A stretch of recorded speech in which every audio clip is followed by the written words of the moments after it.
এই ভিডিওতে ত্রিপুরার বেঙ্গলি মিডিয়ামের ক্লাস 5 এর বেঙ্গলি সাবজেক্ট নিয়ে আলোচনা করছি। তোমাদের এক্সাম সামনে রয়েছে। এটা 2025 এ আমি আলোচনা করছি। তো দেখতে পাচ্ছ এখানে এটা তোমাদের প্রথম ছিল বেঙ্গলির সিলেবাস সাময়িক পরীক্ষা 1 অর্থাৎ পিরিয়ডিক টেস্ট 1 এ। পিরিয়ডিক টেস্ট 1 এর মধ্যে আমি বাকিগুলো নিয়ে আলোচনা করছি। তার থেকে তোমাদের এখানে যে অনুচ্ছেদ রচনা আর পত্র আর সহায়ক পাঠ, এই এতটুকু টপিক নিয়ে আলোচনা করছি। এতটুকু টপিক নিয়ে গ্রামার থেকে এখান থেকে আলোচনা করছি, পাঠ নিয়ে আলোচনা করছি না এই ভিডিওতে। শুধু এগুলি পরীক্ষার জন্য আলোচনা করছি, হাফ ইয়ারলি এক্সামের জন্য এগুলো নিয়ে আলোচনা করব। আর এখানে এই যে রয়েছে এইগুলা, এই যে গ্রামার পার্ট গুলা রয়েছে এইগুলা নিয়ে আলোচনা করছি। দেখো এগুলা নিয়ে আলোচনা করছি। তো প্রথমে এখান থেকে আমি এখানে এই জোড়াসাঁকোর ঠাকুরবাড়ির এটা নিয়ে আলোচনা করছি। যেমন তোমাদের পিরিয়ডিক টেস্ট 1 এ যা যা রয়েছে সেটা কিন্তু হাফ ইয়ারলি এক্সামের মধ্যে আসবে। তো হাফ ইয়ারলি এক্সামের মধ্যে সহায়ক পাঠ থেকে জোড়াসাঁকোর ঠাকুরবাড়ির রবীন্দ্রনাথের ছেলেবেলা থেকে আসবে। সেটা দ্বিতীয় ভাগ, লীলা মজুমদারের লেখা। অনুবাদটা কমলা চট্টোপাধ্যায়। প্রথম ভাগ এবং অধ্যায় এক। প্রথম ভাগের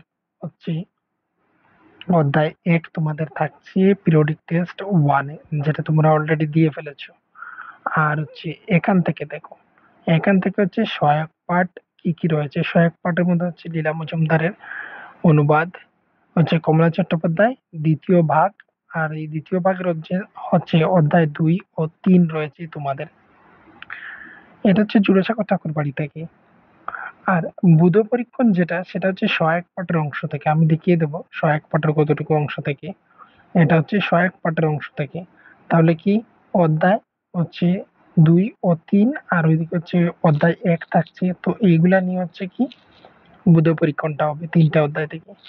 আর এদিকে কিছু কোয়েশ্চেন আসে, যে কোয়েশ্চেন গুলি সহায়ক পাঠ থেকে আসে। প্রশ্নের মধ্যে সেগুলো কোথা থেকে আসে সেটাও আমি দেখিয়ে দেবো। আর এখানে তোমাদের পরীক্ষার জন্য তোমাদের খুবই মোস্ট ইম্পর্টেন্ট যেটা তোমাদের বাংলা বইয়ের পাঠ্য বইয়ের শেষের দিকে রয়েছে পদ কাকে বলে ও পদ কত প্রকার ও কি কি এইগুলো রয়েছে। তো তোমরা সাধারণত পদ কাকে বলে এবং পদ কত প্রকার এইগুলো শিখে নেবে, এতটুকু যথেষ্ট। সেম এইদিকে আবার বাক্য কাকে বলে, বাক্য কত প্রকার ও কি কি, এই প্রশ্নটা শিখে নেবে। এই দুটি থেকে যে কোনো একটা পাবে। আর এদিকে দেখো, কার্চি পূজা তোমরা একটা শিখতে পারো, যেটা কার্চি পূজা দিয়ে ত্রিপুরার একটি উৎসব বা কার্চি পূজা, সেটা তোমরা রচনা লিখতে পারো।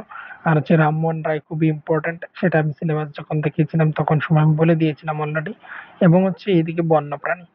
তো আমি তোমাদেরকে সাজেস্ট করবো একটাই, তোমরা বন্যপ্রাণী নয়তো তোমরা রামমোহন রায় তোমরা শিখতে পারো, খুবই ইম্পর্টেন্ট।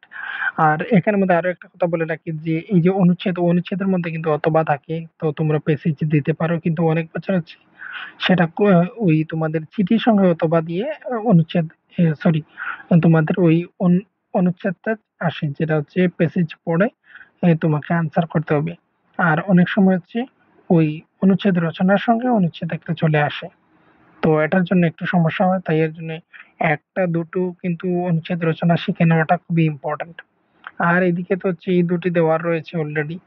এই দুটি খুবই ইম্পর্টেন্ট। এই দুটি থেকে যে কোনো একটা তোমরা কিন্তু পরীক্ষার হলে পেয়ে যাবে, তোমরা পড়ে নিতে পারো। বিদ্যালয়ে অনুপস্থিতির জন্য ছুটি মঞ্জুরের আবেদন করে প্রধান শিক্ষকের নিকট চিঠি, আর মেলায় আমন্ত্রণ জানিয়ে বন্ধুর কাছে চিঠি, সেটা তোমাদের টেক্সট বুকের মধ্যেই রয়েছে এবং ছোট্ট করে দেওয়া রয়েছে, সেখান থেকে শিখে নিতে পারো।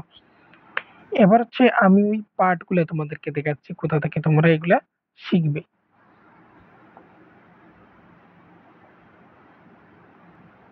যদি তোমাদের কাছে এগুলা থাকে এইভাবে সহায়ক পাঠের অংশ থেকে বুধ পরীক্ষণ যেটা, সেটা এটা একটা পারুল প্রকাশনী বইয়ের নোট বইয়ের পেছন থেকে আমি সেটা সংগ্রহ করেছি। অনেকের নাও থাকতে পারে, তোমরা এখান থেকে তোমরা দেখে নিতে পারো। যদি না থাকে তোমরা আমার ওই ফেসবুক গ্রুপটাতে জয়েন করতে পারো, ত্রিপুরা স্কুল ক্লাসেস এর মধ্যে আমি সেটাকে ছবির আকারে সেখানে দিয়ে দেবো। আর এখানে পারুল প্রকাশনী বইটাই তোমরা ফলো করতে পারো প্রতি বছর, যেখানের মধ্যে এইগুলা বিশেষ করে দেওয়া থাকে। দেখো এখানে রয়েছে এই একটা প্যাসেজ, এইভাবে প্যাসেজ থাকে, তার আন্ডারে নিচে এখানে প্রশ্ন রয়েছে, এগুলা পড়বে। সঙ্গে অপর একটা রয়েছে দেখে নাও, এই পাশেও রয়েছে, এখানে দেখতে পাচ্ছ 2। তো এখানে হচ্ছে এই একটা বুধ পরীক্ষণ, যেটা হচ্ছে পেসেজ নাম্বার 1, পেসেজ নাম্বার 2, তারপর হচ্ছে পেসেজ নাম্বার 3, তারপর হচ্ছে পেসেজ নাম্বার রয়েছে দেখতে পাচ্ছ 4, তারপর হচ্ছে পেসেজ নম্বর রয়েছে এখানের মধ্যে 4, এখানে দুবার চলে এসেছে পেজটা। তারপর হচ্ছে 5, তারপর হচ্ছে 6, তারপর হচ্ছে এখানে 7, তারপর হচ্ছে এখানে হচ্ছে 8, 8 নম্বর পেজ হচ্ছে 9 নম্বর, নিচে এখানে প্রশ্ন কিন্তু রয়েছে।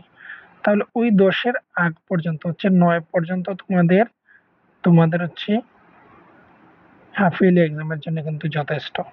হাফ ইয়ারলি এক্সামের জন্য তোমাদের যথেষ্ট হচ্ছে 9 পর্যন্ত।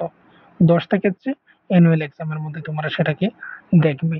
তো এখানে দেখো, যদি বাড়ি করে তোমরা এগুলি দেখো, এই প্যাসেজটা পড়ো এবং একজন তোমাকে গাইড করে দেয়, এগুলো পড়বে, সঙ্গে হচ্ছে এখানে নিচে প্রশ্ন রয়েছে, সেগুলাকে এইভাবে বলে দেওয়া রয়েছে, সেগুলাকে একটু ঘুরিয়েও দেখানো যেতে পারে বা দেওয়া যেতে পারে। তো সেগুলো যদি তোমাদের বাড়িতে কারোর সঙ্গে বসে তোমরা সেগুলোকে সলভ করো, তাহলে পরীক্ষার খাতায় তোমাকে খুব স্পিডি তোমরা করতে পারবে, অন্যান্যগুলি আনসার করতে তোমাদের সুবিধা হবে। যেমন হচ্ছে গত বছর আমি দেখিয়ে দিচ্ছি, গত বছরে এখান থেকে প্যাসেজটা এসেছিল, এই যে এখানে, এই যে বহু লোক জোড়াসাঁকোতে আসতেন, কিন্তু মহিলারা সবসময় অনুপস্থিত থাকতেন, বাড়ির মেয়েরাও বড় একটা বাইরে আসতেন না। এবার এক নতুন যুগের শুরু হলো, এখান থেকে যে শুরু হলো প্যাসেজটা।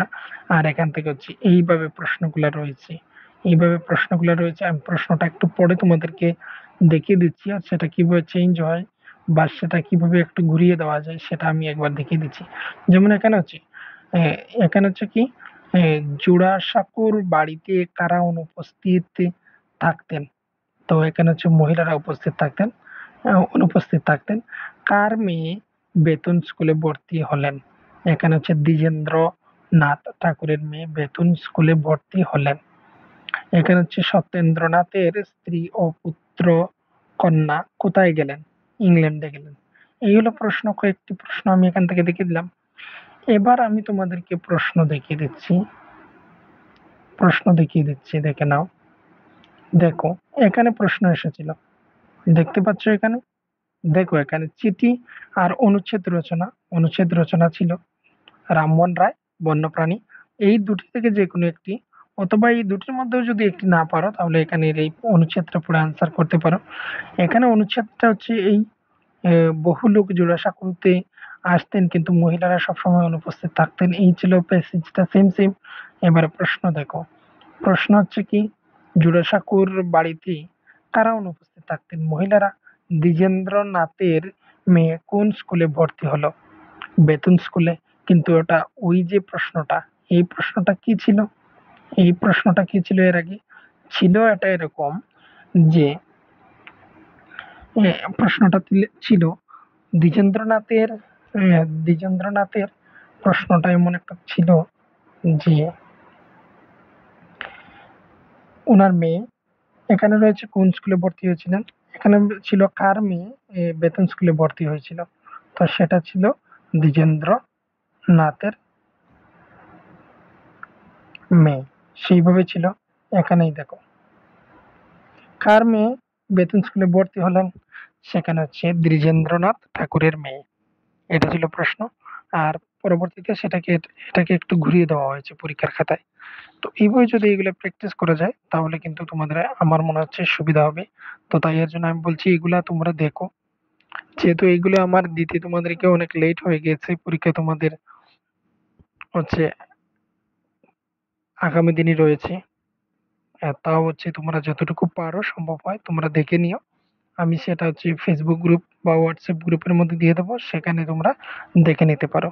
আচ্ছা, এখানে একটা কথা বলে রাখি, হোয়াটসঅ্যাপ যে রয়েছে, হোয়াটসঅ্যাপ নম্বরটা এখানে বলে দিচ্ছি, 8798423838, বা তোমরা হচ্ছে হোয়াটসঅ্যাপ চ্যানেলটা তোমরা জয়েন করতে পারো। চ্যানেলের মধ্যে কি হয়, আমি যখন পিডিএফটা একবার ছেড়ে দেবো গ্রুপের মধ্যে, পরবর্তীতে অপরজন যখন জয়েন করবে পিডিএফটা কিন্তু আর পাবে না। কিন্তু হোয়াটসঅ্যাপ চ্যানেলের মধ্যে যদি তোমরা জয়েন হয়ে যাও, তাহলে আমি যদি একটা দিয়ে রাখি পিডিএফ, তাহলে যখনই তুমি জয়েন করো না কেন, ১ সপ্তাহ ২ সপ্তাহ পরেও কিন্তু তুমি জয়েন হলে সেই পিডিএফ গুলা পেয়ে যাবে। তো সেখানে জয়েন হতে পারো। আর ফেসবুক গ্রুপ তো আমাদের রয়েছে, ত্রিপুরা স্কুল ক্লাসেস, সেখানে তোমরা পেয়ে গেলে সেটা ছবির আকারে আমি সেখানে দিয়ে রেখে দেবো, তোমরা সেখান থেকে দেখে নিতে পারো। যেমন এই দেখো, গত বছরে এটাও এসেছিল যে পদ কাকে বলে। তো এবার বিশেষত বা সম্ভবত আমার মনে হচ্ছে বাক্য কাকে বলে, বাক্য কত প্রকার ও কি কি, এই প্রশ্নটা আসতে পারে। তো পদ কাকে বলে আর বাক্য কাকে বলে সেগুলো শিখে নিও, কত প্রকার ও কি কি সঙ্গে শিখে নিও কিন্তু, তাহলে তোমাদের সুবিধা হবে। যেমন আর রয়েছে জোড়াসাঁকো ঠাকুরবাড়ি থেকে দেখো এই প্রশ্নগুলো এসেছিল, এইভাবে প্রশ্নগুলো আসে জোড়াসাঁকো ঠাকুরবাড়ি থেকে।